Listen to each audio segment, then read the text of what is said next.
छे,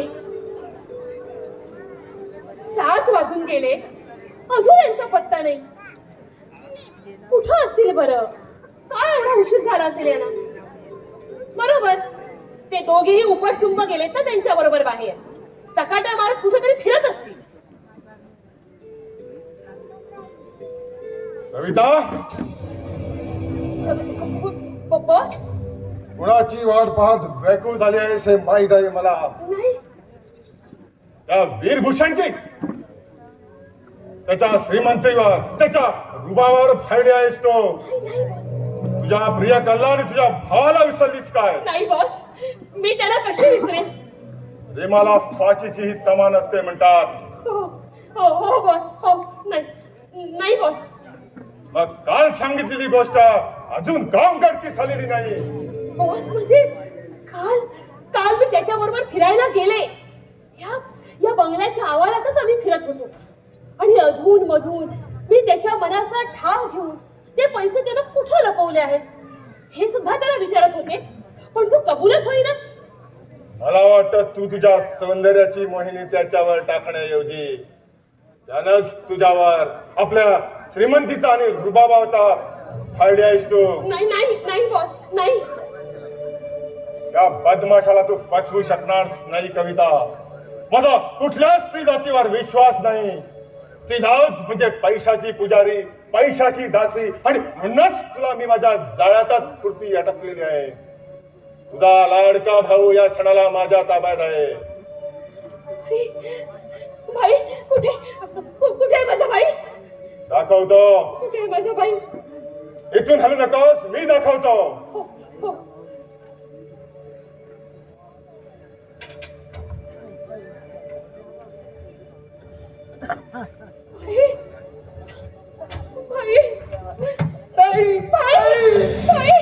किती दिवस इथं राहणार आहेस नाही? किती दिवस इथं राहणार आहेस नाही? हा बुरखादारी मला आपल्या घरातून बाहेर जायला देत नाही. मोठा ठार मारेल. मला जेवण सुद्धा देत नाही. मला जेवण सुद्धा देत नाही. मला 2-2 दिवस उपाशी ठेवतो ताई. मला 2-2 दिवस उपाशी ठेवतो. बॉस, बॉस, मी तुझ्या सांगण्याप्रमाणे काम करीन असं तुला वचन दिलं असताना सुद्धा माझ्या भावाचे हात का करतोयस तू? का त्याला उपाशी ठेवतोय? उपाशी ठेवणार नाहीतर चाकाच्या चामड्याने त्याची पाठ सोडून काढेल. आई, आई, तू घाबरू नकोस. अरे मी तुझ्या जीवित रक्षणासाठी या बुरख्याच्या सैतानाच्या मनासारखं करीन. या बदमाशाच्या मनासारखं काम करीन आणि तुझी सुटका करीन. आता आली नागिन जाग्यावर. हे किती भयंकर होऊ शकतो याचा प्रत्यंतर तुला यापेक्षाही देईन. मी तुझ्या प्रियकरला गोळी घालून ठार करीन. बस. हो, मागे हो. मी नाही येणार. मी माझ्या ताईला सोडून येणार नाही. बॉस, बॉस, त्याला इथंच माझ्याकडेच थांबू दे. मी आजच्या आज तुमचं कार्य करेन. खरोखरच कार्य संपवेन. पण आजच्या दिवस त्याला माझ्याकडे राहू दे. मी त्याला जेवू घालते. हो, माझा बछडा भुकेला असेल. भुक्यानं मेला तरी हरकत नाही. हराम. मागे हो आणि जास्त हुशारकी करू नकोस. बॉस, चल रे. ताई वाचव मला.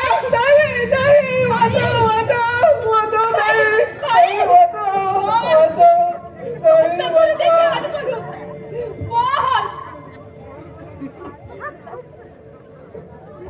माझ्या भावाचे हाल करतोस काय नालायक माणसा? पण एक दिवस मी तुझा सुद्धा खून करेन. You rascal.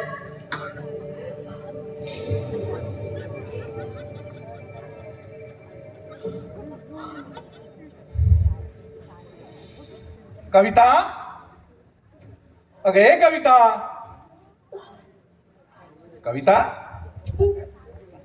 हे बघ, मी आज फार थकून आलो.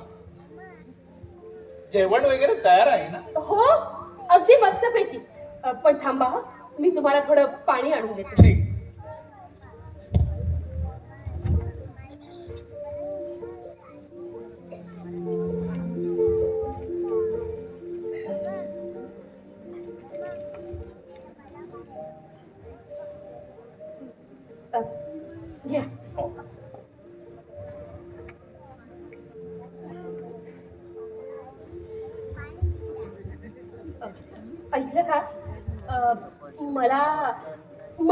काही सांगायचं होतं. हा बोल ना, काय म्हणायचं? माझा माझा भाऊ कुणीतरी किडनॅप केलाय हो. काय? तुझ्या भावाला पळवलं हो, कुणी? काही कळत नाही, माहिती नाही. पण थोड्या वेळापूर्वी ही चिठ्ठी इथे कुणीतरी टाकून गेला. पहा.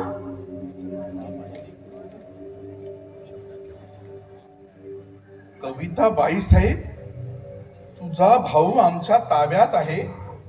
आज रात्री 12 वाजेपर्यंत 50 लाख रुपये दिले, नाहीतर तुझ्या भावाचं. माय गॉड. वीर माझ्या भावाला वाचवा हो, वीर वाचवा. कविता, 50 लाख रुपये? तुमच्यासारख्यांना 50 लाख रुपये म्हणजे जास्त वाटतात? कविता, ही काही छोटी रक्कम नाहीये. समजले समजले. म्हणजे माझ्या प्रेमापेक्षा तुम्हाला तुमचा पैसा जास्त प्यारा वाटतो नाही?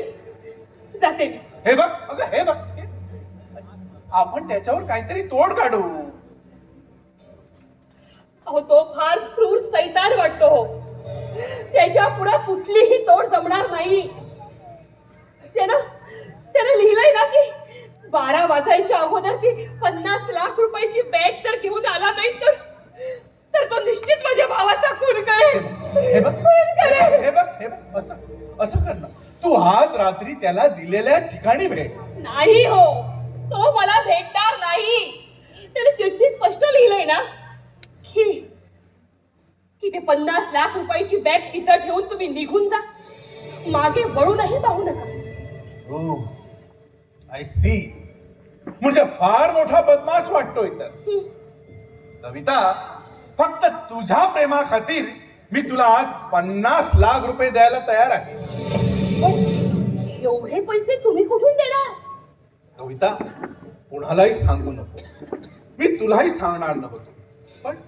पण तू आता माझी बायको होणार आहेस, तेव्हा बायको पासून काय लपवायचं? कविता, येताना मी 1 कोटी रुपये आणले होते. ओ माय गॉड, काय 1 कोटी रुपये? हो. अहो, पण येताना तर तुमच्या हातात एक छोटी ब्रीफकेसच होती आणि त्याच्यात 1 कोटी रुपये कसे मावणार? अगं, 1 कोटी रुपये माझ्या सोबत घेऊन मी माझा घात का करून घेऊ? मग ते मी या वाड्या बाहेरच ठेवले आहेत. काय सांगता? हो. अहो, पण कुठे? तूच सांग, कुठे ठेवले असतील? आता मला कसं ओळखता येणार? म्हणजे मला कसं कळणार ना? तरी पण मला वाटतं एखाद्या मोठ्या झाडाच्या ढोलीत. नाही. मग एखाद्या मोठ्या झाडी. अजिबात नाही. मग तुमच्या गाडीत. तिथं तर मुळीच नाही. मग अगं, आपल्या वाड्यासमोर जी विहीर आहे ना, गवत झाडाने झाकून ठेवली, त्यामध्ये मी ते टाकून दिले आहेत. हो बाई, विहिरीत? अहो, पण सगळ्या नोटा भिजून जातील ना. अहो, पावसाचे दिवस आहेत. अगं, त्याची काळजी मी पूर्वीच घेतली होती. म्हणूनच एका मोठ्या सुटकेस मध्ये मजबूत मेण कापडात ते बांधून ठेवले होते.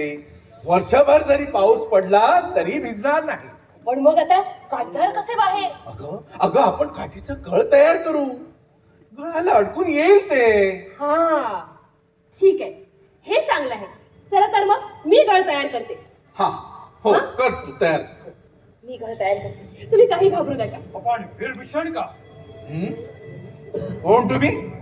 कविता, तू का दचकलीस? हा? नाही, मी कुठं काय? मला वाटलं कोणीतरी मगाचा तो बदमाश. बदमाश? मालक, कोण हा बदमाश? बदमाशांना दुसरे बदमाशच वाटणार हो. म्हणजे? थांब कविता मालकीन बाई साहेब, आपण याला ओळखता? कोण? म्हणूनच ती मला पाहता एवढ्या मोठ्याने दचकली. कविता, तू या सभ्यगृहस्थांना ओळखतेस? हं? कविता, मी काय विचारतोय? हो. साहेब, मला वाटलं ना या कवितेच्या सौंदर्याखाली एवढा जहर बालेला असेल. पद्मनाभ, चुप! साहेब, माझ्या मित्राच्या जीवनाची हिने वातावर लावली. म्हणजे काय सांगू साहेब, हिच्या विरानं तो वेडा झाला आणि एका विहिरीत जीव दिला.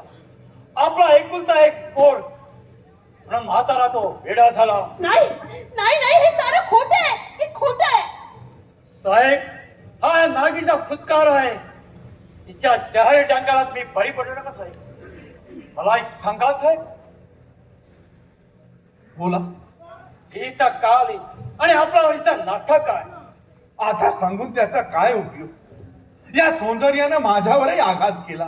मी मी हिच्याशी लग्न करणार होतो. शांडाणी माझ्या मित्राच्या आयुष्याची माती करू. आता या थोर माणसाच्या प्रेमाच्या जाळ्यात अस्वलीस का? पद्मनाभ, चाल जाऊ इथून. का जाऊ मी? माझा जीवा भावाचा तो मित्र होता, तुझा नवरा, तो मेला. पण असा या वेळेला मला होता आहे. तू राक्षस आहे, चंडाणी आहेस. साहेब, ही केवळ पैशाच्या मागे हपापले आहे. तुमचं प्रेम हिला नको आहे, तर हिला हवंय फक्त पैसा पैसा. पद्मनाभ, का अरे का माझ्या अब्रूचे वाभाडे काढतो आहे? वाफाडे मी काढीन नाही, तू काढलायस त्या खानदानाची. आपली बायको कोणाबरोबर पळून गेली म्हणून तो वेडा जीव खुळाला. तो वाणवाण भटकला तुझ्यासाठी. आणि मग माझा पिता तुलाही सासरा, अशी घर बसवी सून, असे गरीब हाताला स्वप्नातही वाटलं नव्हतं. म्हणजे तुम्हाला म्हणायचं तरी काय? ही माझ्या मित्राच्या मुलाची आई आहे. काय? पद्मनाभ, हे बघ, माझ्या हातून आणखीन काहीतरी वाईट होण्याआधी इथून निघून जा. तुझा याच्याशी काही संबंध नाहीये. नाही कसा? भावा बापापेक्षा मित्राचं नातं श्रेष्ठ आणि त्याहीपेक्षा श्रेष्ठ नातं असतं ते आईचं. पण वासनेच्या आणि पैशाच्या स्वार्थात तेही तू विसरलीस. पद्मनाभ! कविता, तुझ्या हातात पिस्तूल? हो, या दुष्टांचा नायनाट करण्यासाठी. कविता, दे पिस्तूल इकडे. पद्मनाभ, तुला सुखाचं मरण कधीच येणार नाही, कधीच नाही. किडे पडून मरशील तू, किडे पडून मरशील. साहेब, योग्य वेळ मी आलो आणि आपल्याला मी सावध केलं. मी तुमचा आभारी आहे. पण पद्मनाभ, मला एक सांगा, ही कविता इथं आहे हे तुम्हाला कसं कळलं? आम्ही वर्तमानपत्रात जाहिरात दिली होती हिच्या बेपत्ता होण्याबद्दल. किती दिवसापूर्वी? 4 दिवसापूर्वी. कालच आम्हाला एक निनावी पत्र आलं होतं की अशी दिसणारी तरुणी वीरभूषण करमचंद यांच्या वाड्यात वावरत दिसली. आपण शहानिशा करावी म्हटलं. पत्र निनावी असलं तरी शहानिशा करावी, कारण इथला पूर्ण पत्ता दिला होता चिठ्ठीत आणि आमच्या प्रयत्नाला यश आलं. साहेब, हिचा सासरा माझ्यासोबत आहे. नाक्यावरच्या एका झोपडीत बसून इथं मी आलो. त्याला घेऊन येतो साहेब. तो म्हातारा जास्त दिवस टिकणार नाही, तेव्हा मारण्यापूर्वी आपल्या सुनेला पाहू दे. मुली साहेबाला तिच्यामध्ये एक प्रेम. पण तो त्या झोपडीत एकटा राहिला असेल का की कुठेतरी वेड्याच्या झटक्यात. मला लवकर जायला पाहिजे. आलोच मी. या.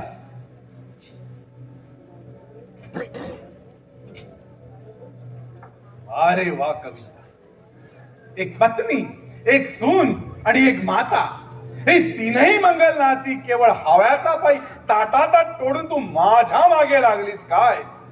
पण या वीरभूषण करमचंदाचा विश्वासघात करणं किती महागात पडते ते बघच तू.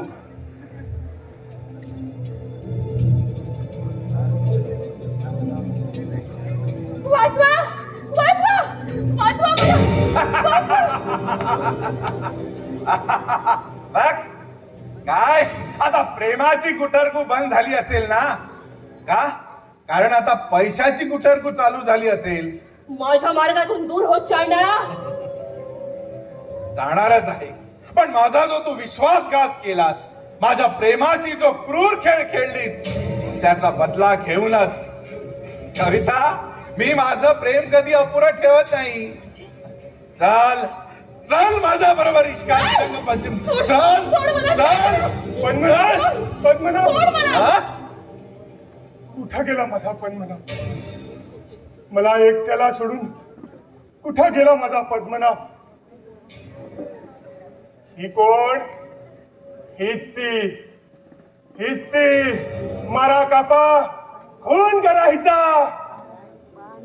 जे मगाशी पद्मनाभ बोलत होता ते हेच म्हातारे बाबा या बसा ना. नाही, मला या सटवी पुढे बसायचं नाही. ही बाजार बसवी आहे, ही कुलटा आहे कुलटा. माझं खानदान खाणारी चांडळीन आहे चांडळीन. बाबा बाबा शांत व्हा. कसा शांत हो मी? हिनं माझा पोरगा खाल्ला हो, पोरगा खाल्ला. त्यानं किती प्रेम केलं होतं हिच्यावर, पण हिनं त्याला दगा दिला. माझा पोरगा वेडा झाला आणि जीव दिला, विहिरीत जीव दिला. हिच्यामुळं मी हिला जिवंत ठेवणार नाही. मी हिला सूड घेईन. बाबा मी हिला रक्ताच्या थारोळ्यात भिजवीन. ती पहा सटवी कशी रक्ताच्या थारोळ्यात तडफडते आहे. मेली मेली तडफडून मेली. हा, ती कुठं मेली? ती तर जिवंत आहे. मारा मारा कापा करून टाकतो, शांत खलास करून टाकतो. बसा बाबा. कोण असेल हा म्हातारा? याची नजर तर ओळखीची वाटते. कविता, या म्हाताऱ्याच्या परिस्थितीचा तरी तू विचार करायला हवा होता. मी या म्हातारड्याला ओळखत सुद्धा नाही. मला ओळखत नाही? या तुझ्या सासऱ्याला ओळखत नाही? बरोबर आहे, बरोबर आहे. माझ्याकडे पैसा नाही ना, म्हणून तू पैशाच्या पाठी लागलीस. पण मी तुला सुखाने जगू देणार नाही. माझ्या पोराचं प्रेत अजून माझ्या डोळ्यासमोर येत आहे आणि मला दाद विचकावून सांगत आहे, जा जा त्या चांडणीच्या गळ्याचा घोर घे.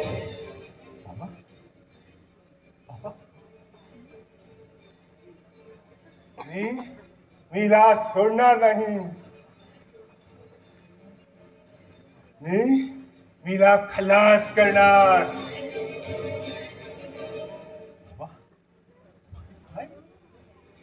काय बोलू? थांबा थांबा ना, बसा ना इकडे. या या बसा इकडे. नको, सोडा त्याला.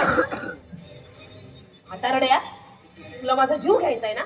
ये, हे माझा जीव, घोट माझा गळा. ये ना, घोट माझा गळा.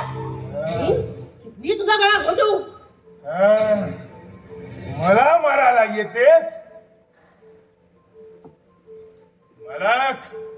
मालक कशी हडळेप्रमाणे माझ्याकडे पाद आहे. मारा कापा खून करा हिचा. तू माझा खून करू शकणार नाहीस, कधीच शकणार नाहीस. पद्मनाभ, अहो पाहताय काय? घाला या म्हातारड्याच्या कंबरड्यात लाट आणि उडवा याला बाहेर. अरे बाप रे, या सास्याला मारायला येतेस? चांडाणी कुठं फिरणार आहे? थांबा बाबा थांबा. जा बघ, जा तुझा तानुला तुझ्या नावाने टाहो फोटो आहे. त्याला आईच्या कुशीची ऊब हवी होती, पण तू त्याला आईच्या कुशीची ऊब देणार नाही. तर तू त्या तानुल्याला विष पाजून मारशील. मालक मी निघालो. माझ्या तानुल्याकडे पाहून तरी मी माझं जीवन जगेन. माझा तानुला, माझा तानुला, माझा तानुला, माझा. गेला, एक बदमाश गेला. तो की तू? समजेल लवकरच. कविता, तुझ्यासारखी तरुणी जन्मास तरी काय येतात? अगं जन्मताच मरत का नाही? सटे, या क्षणी मी तुझा गळा दाबून खून केला असता. पण खुनाचा गुन्हा का घेऊ मी माझ्या अंगावर? तुला मी अशी सोडणार नाही. तुला मी हाल हाल करून मारेन. पण त्याआधी माडीवर जाऊन येतो. माडीवर नेहमी कसली तरी सळसळ होत असते. उंदीर उंदीर असते. उंदीर उंदीर की बोका ते बघूनच येतो. कविता, पळून जाण्याचा प्रयत्न करू नकोस.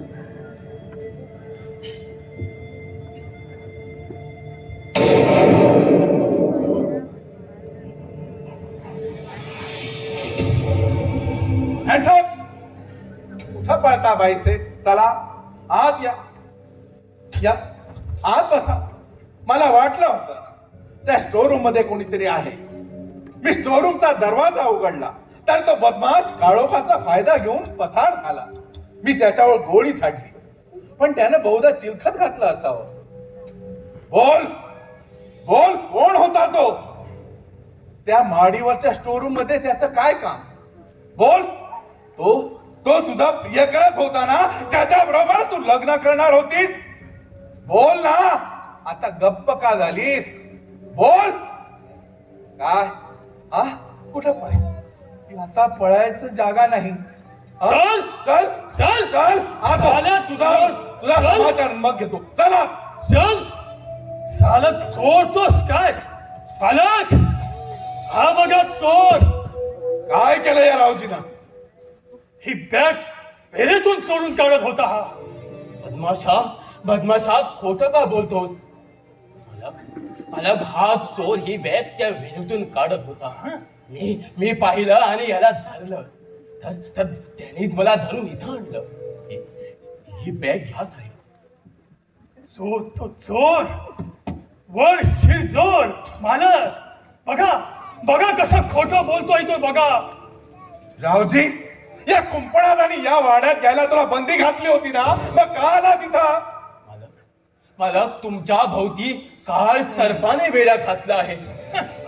मला राहावे ना. कसेही झाला तरी तरी तुम्ही धनी आमचे. तुमच्या कृपेने 2 वेळाचं जेवतो आपण. वा रे वा रावजी, या बोटावरची तुमकी त्या बोटावर करायला तू एकदम हुशार. तू आणि तुझी ती मुलगी कविता, दोघेही महाबदमाश. पण मी तुला आज सोडणार नाही.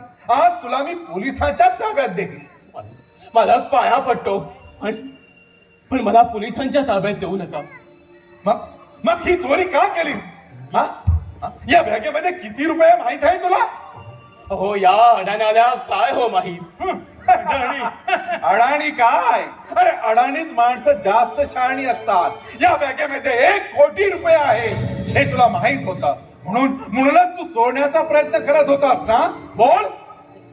मालक, याला पोलिसांच्या हवालीत करायला पाहिजे. किती माजोरी झाला येतो. अहो, धन्याच्या घरची चोरी करतो म्हणजे काय? अरे चोरीच काय, तो खूनही करेल. मग? त्याचा भरोसा नाही.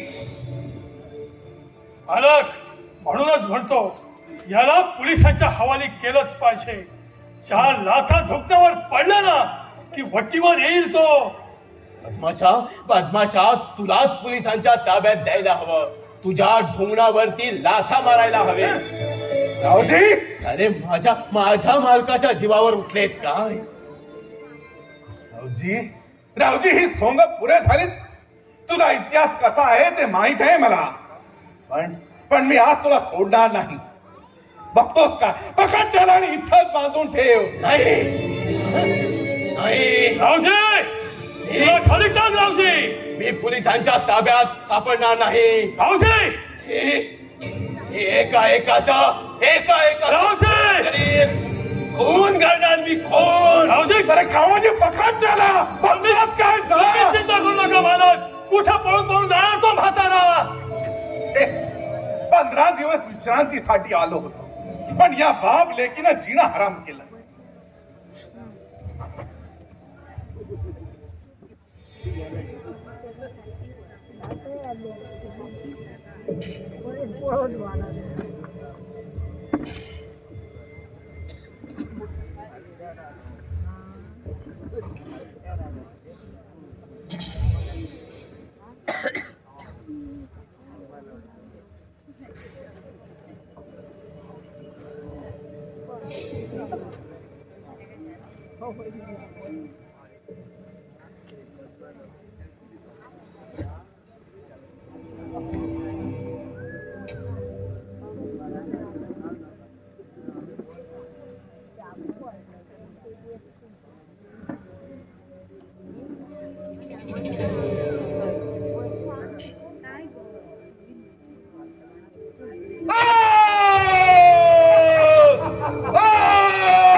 बदमाशा बदमाशा, मी माझं काम केलं.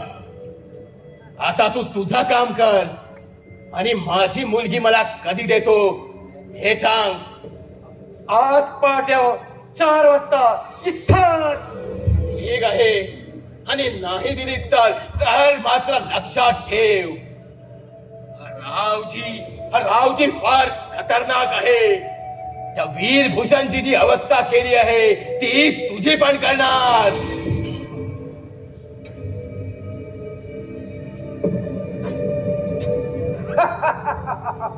रावजी प्रमाणे निघाला.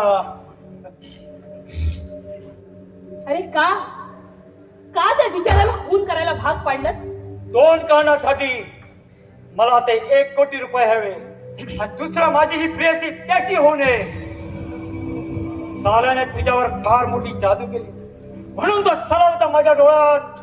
मग आता तरी झालं ना तुझं समाधान? मग माझा भाई मला परत दे ना. घाबरू नकोस, मिळेल तुला.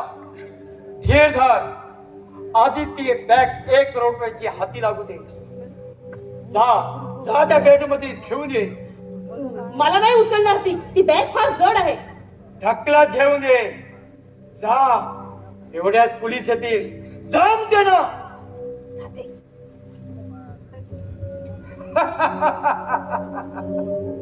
आता मी कोट्याधीश होणार. एकावर सूर होणार. बंगला बांधणार. सेरा मोटर कार, गाडी, बंगला. कार जवळ असली की कैताई माझ्यावर प्रेम करणार आणि नाही केली तर नातेच्या ठोकरे उडून दुसरी आणे. आता माझ्याकडे पैसा आहे. पैसा. कोट्याधीश. आणि मला दाम देणारे ते माझे पाय चढतील. आणि जिने माझा हात अद्यावर सोडला आणि श्रीमंताच्या मागे पळून गेली त्या माझ्या बायकोला दाई दिशा नचवणार.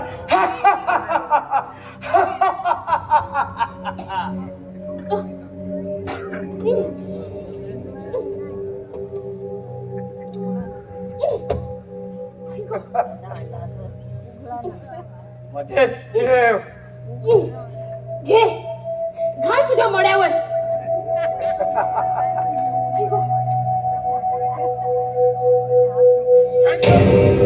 तुझा खेळ संपलाय मूर्खातील नराधमा. कोण? वीरभूषण.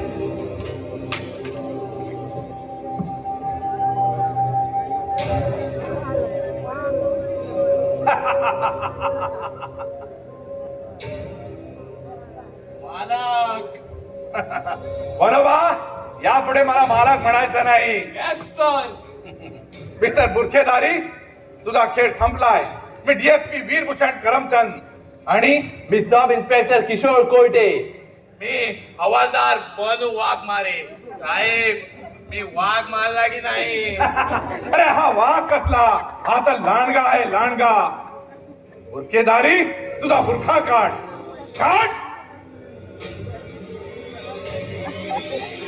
कोण? पद्मनाभ तू? हा तुझा प्रियकर. मिस्टर पद्मनाभ, मगाशीच मला तुझा संशय आला होता, पण तुला रेड हँड पकडायचं होतं. बोल बोल, हा काळा बुरखा बांधून ती ही काळे कृत्य का केलीस? बोल. वीरभूषण, ती एक कटू कहाणी आहे. आज मला ती सांगावी लागली. तुझ्या बापाचं पाप मला ओकावलं. मुंबईवरून तेव्हा तरी विसाव्यासाठी तुझे वडील इथं यायचे. त्याच वेळी एक तरुणी घर कामासाठी इथं यायची. तिच्या अप्रतिम लावण्यावर त्यांचा डोळा गेला. आणि नको होतं ते घडलं. तिला लग्नाचा आमिष दाखवून तिचं कौमार्य लुटलं आणि तिला दिवस केले. हे समजताच तिनं त्याच्याशी लग्न करण्याची विनंती केली. पण श्रीमंताच्या कैफात तुझ्या बापाने ती लाथाडली आणि रातोरात तिला लाथा मारून बाहेर वर म्हणाला, पुन्हा आलीस तर पोटावर लाळत मारी. ती घाबरली, पळाली. आता अवकाशची प्रसूत झाली. पुत्र रत्नाला जन्म दिला. त्याच वेळी त्याने एका श्रीमंत घराण्याच्या मुलीशी लग्न केलं आणि वर्षभरात तुझा जन्म झाला. तू मला दिवसेदिवस राजकुमाराप्रमाणे वाढू लागलास आणि तुझ्याच बापापासून जन्मलेला मात्र फडक्यात झोपड्यात कसा बसा जीवन वाढतो. त्या मातेला आपल्या बाळाचे हाल पावे ना, तोच पाव. पण आपल्यापासून झालेला आपला मुलगा असा दरिद्रात कितपत पडतो. त्या पोराला पुष्कळ शिक्षण देऊन मोठ्या करण्याची तिची इच्छा होती. म्हणून ती एक दिवस ती तुझ्या बापाकडे गेली आणि म्हणाली, मला एक घर द्या आणि लाखभर रुपये. शेवटी तुमचाच तो पोरगा आहे. पण या तिच्या विनंतीला तुझ्या श्रीमंत बापाने दाद दिली नाही. तिच्या आणि स्वतःच्या रक्ताची त्याला पुन्हा तो तिला लाथा मारायला गेला. तेव्हा मात्र मातेचे मन फडकून उठले आणि म्हणाला, मी आज 11 रुपये उद्या मी कोर्टात जाऊन माझा मुलगा तुझ्यापासून झाला हे सिद्ध करून अर्ध्या इस्टेटीचा वारसदार करेन. या तिच्या बोलण्याने तुझे वडील वरमले आणि त्याने एक भयानक कारस्थान केलं. तिची मागणी मान्य करून उद्या 1,00,000 रुपये देतो. आजची रात्र मी तुझी परीक्षा पाहत होतो. ती खुळी भावली. श्रीमंताचा काळा हृदय तिनं जाणलं. ती झोपली आणि रात्री मध्यरात्रीच्या सुमारास तिच्या डोक्यावर पाटा घालून तुझ्या बापाने खून केला. वीरभूषण तिचा खून केला आणि आपल्या मालकाला वाचवला. तिथं असलेल्या रावजीनं तो खून आपणच केल्याचा कोर्टात सांगितलं आणि त्याला 10 वर्षाची सजा. ती कोण होती? ती माझी आई होती आणि या रावजीची बहीण. होय. पण माझ्या वडिलांचा खून डोक्यात पाटा घालून केला हे कसं काय? ही घटना घडली तेव्हा मी 10 वर्षाचा होतो आणि तू 8 वर्ष. पण मला खात्री होती की तू खून आपल्या बापानंच केला. माझ्या काळजात आगीचा ढूंढ लागला. हा बाप नसून कसाई आहे, कसाई. आपल्या आईला त्यांनी खलास केले. हा सूड म्हणून तसा ज्या काळा सर्पाचा खून करावा तोच पाटा झोपलेल्या वडिलावर घातला. इथंच घातला आणि मी पळालो. वीरभूषण, मी तुझा सावत्र भाऊ आहे आणि रावजी आपले मामा आहे. किती प्रमाण. स्वतःच्या बहिणीचा खून ज्यानं केला तो आपला अन्नदाता आहे. या भावाने फासाची दोरी आपल्या गळ्यात अडकविणारा वीरभूषण मला माझा सूड पूर्ण करता. यानंतर तुझ्याशी माझी कुठली दुश्मनी उरली नाही. पण तेवढ्यात मला समजलं की तुला व्यापारात 1 कोटीचा फायदा नाही. म्हणून मी मार्ग शोधला आणि तुझ्याकडे मोर्चा वळला. माझ्याच माणसाकडून इथं पैसा लपवायची जागा चांगली हे या ना त्या कारणे तुझ्या मनात भरावलं. मला तुझा खून करायचा नव्हता वीरभूषण, तुझा खून करायचा नव्हता. फक्त पैसा हवा होता, फक्त पैसा. अरे प्रत्यक्ष हिस्सा मागायला आला असतास तरी मी दिला असता. कुठल्या आधारावर? मी कुठल्या आधारावर तुला पटवून दिलं असतं की मी तुझ्या बापाचा अनरस औलाद म्हणून? वीरभूषण, आमच्या सारख्या अनरस मुलांना ज्यानं त्याला जन्माला घातलं त्याच्या इस्टेटीचा भागीदार होण्याचा काहीच का नारे अधिकार? कोण नाही म्हणतो पद्मनाभ? आहे, जरूर आहे. आणि नसेल तर त्या जन्मदात्या पित्याला शिक्षाही व्हायलाच पाहिजे. पण वीरभूषण, तू डीएसपी कसा? पद्मनाभ, मी डीएसपी आहे पण मालक नाही या वाड्याचा. भाऊजी तुझ्या मालकाला तू ओळखत नाही? त्यालाही आम्ही आमच्या गटात सामील करून घेतलं होतं. हो आय सी. कविता क्षमा कर मला, मुद्दाम मी तुला माझ्या प्रेम प्रसाद अटकलो. I am sorry mister Padmanabh. तू हिला आपल्या प्रेम प्रकाशात अडकवलं नाहीस, तर तिनं तुला आपल्या प्रेम जाळ्यात अडकवलं. म्हणजे अजून ट्यूब पेटली नाही. ही आमच्या साहेबांची पिये आणि थोड्या दिवसांनी होणार त्यांची बायको. पण हिचा भाऊ भाई कुठं आहे? भाई रे भाई,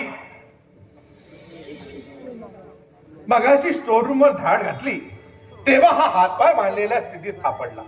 हा हिचा खरा भाऊ नाही, तर हा माझा भाऊ आहे. आमचं नाटक हुबेहूब वटवावं म्हणून आम्ही याचा उपयोग करून घेतला. थँक्यू माय ब्रदर. हे जवळ प्राण आता आपल्याला त्या काळोजी खतरनाकच्या मार्गावर जायला हवं. त्याची काळजी नको साहेब. त्याचे हात पाय बांधून त्याला उलटा विहिरीत लटकवलं आहे. पण साहेब साहेब साहेब या या पद्मनाभाला सांगा, माझी एकदा बहीण दाखवायला. अरे हा काय दाखवणार, मीच दाखवतो. मग दाखवा ना साहेब. तुमचे उपकार मी जन्मोजन्मी विसरणार नाही साहेब. रामजी, ही कविता म्हणजे तुझीच मुलगी. काय कविता? हो, खात्री पटवून घे. पोरी जरा पाय वर कर. हो हो, तेच काल असं. पोरी बाबा बाबा पोरी. साहेब पण एक शंका आहे. हा बोल.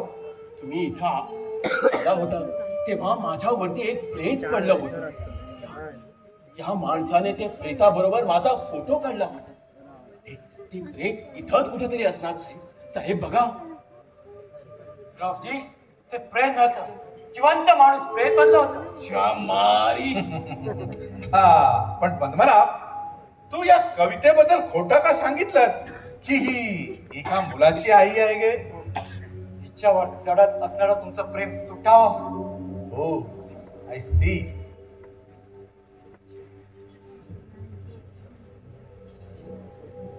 मिस्टर किशोर, त्या म्हाताऱ्या वेड्याला घेऊन या.